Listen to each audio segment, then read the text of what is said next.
समय समय पर जो दस्तावेज भी उनको मुहैया कराने की जरूरत पड़ी, पिछले 1.5-2 दिन में मैंने उनको तैयार कर प्रधानमंत्री कार्यालय पीएमओ में भी मैंने भेजने का काम किया था। मैं, मेरी पार्टी लोक जनशक्ति पार्टी रामविलास, मेरे प्रधानमंत्री आदरणीय नरेंद्र मोदी जी का धन्यवाद देती है।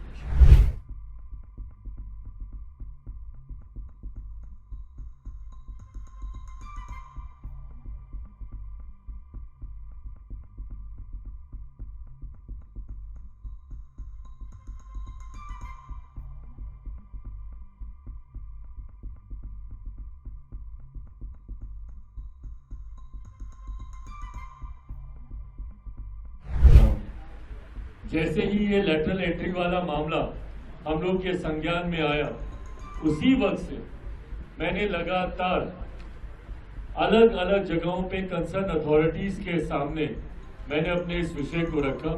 प्रधानमंत्री जी के समक्ष मैंने इन बातों को प्रमुखता से रखा। उनके संज्ञान में अनुसूचित जाति, जनजाति, पिछड़ा वर्ग के लोगों के तमाम चिंताओं को मैंने रखने का काम किया। लगभग पिछले 1.5-2 दिन से लगातार मैं खुद प्रधानमंत्री जी के और प्रधानमंत्री जी का कार्यालय मेरे संपर्क में रहा।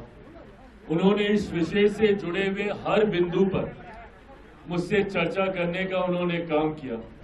समय समय पर जो दस्तावेज भी उनको मुहैया कराने की जरूरत पड़ी, पिछले 1.5-2 दिन में मैंने उनको तैयार कर प्रधानमंत्री कार्यालय पीएमओ में भी मैंने भेजने का काम किया, इस विश्वास के साथ कि प्रधानमंत्री जी जब इस विषय की गंभीरता को समझेंगे और वो समझेंगे निजी क्षेत्र में आरक्षण की व्यवस्था नहीं है, ऐसे में सरकारी क्षेत्र में कोई भी नियुक्ति होती हो, किसी भी तरीके की नियुक्ति होती हो, ऐसे में सरकार को आरक्षण के नियमों का पालन करना चाहिए।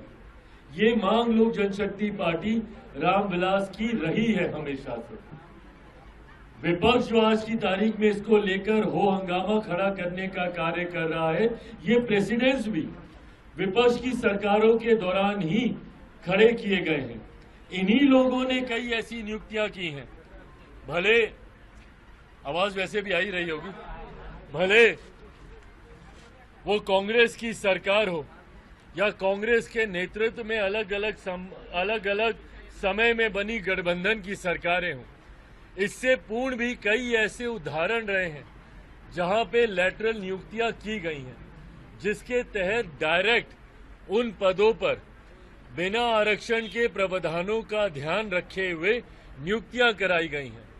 और आज जब हमारी सरकार के द्वारा इस तरीके का विज्ञापन आया तो विपक्ष ने एक ऐसा माहौल बनाने का प्रयास किया जैसे इतिहास में पहली बार ऐसा हो रहा हो।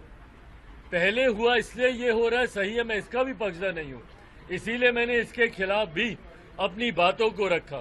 पर जो विपक्ष एकदम हमदर्द बनने का प्रयास कर रहा था, अनुसूचित जाति, जनजाति, पिछड़ा वर्ग से आने वाले लोगों का हिमायती बनने का प्रयास कर रहा था, ये वही विपक्ष है जिसने समय समय पर अपने समय पर डायरेक्ट ये भर्तियां करने का कार्य किया। पूर्व प्रधानमंत्री डॉक्टर मनमोहन सिंह जी उसका उदाहरण है, मोंटेक सिंह आलूवालिया जी उसका उदाहरण है, कई ऐसे नाम हैं जो इसके उदाहरण रहे हैं। पर बहरहाल हम लोगों ने इस बात की आपत्ति दर्ज कराई कि अगर इतिहास में हुआ है इसीलिए हमारी सरकार भी इसको इसी तरीके से लागू कर दे, ये उचित नहीं है। और कहीं ना कहीं एक गलत परसेप्शन सरकार का ऐसी नियुक्तियों के बाद समाज के बीच जाएगा। मुझे खुशी है और ये मेरे विश्वास को पुनः बल देता है कि मेरे प्रधानमंत्री आदरणीय नरेंद्र मोदी जी ने समाज के एक बड़े वर्ग, अनुसूचित जाति, जनजाति, पिछड़ा वर्ग से आने वाले लोगों की चिंताओं को समझा और आज एक आदेश के तहत ये जो विज्ञापन निकला था इसको रद्द किया जाता है।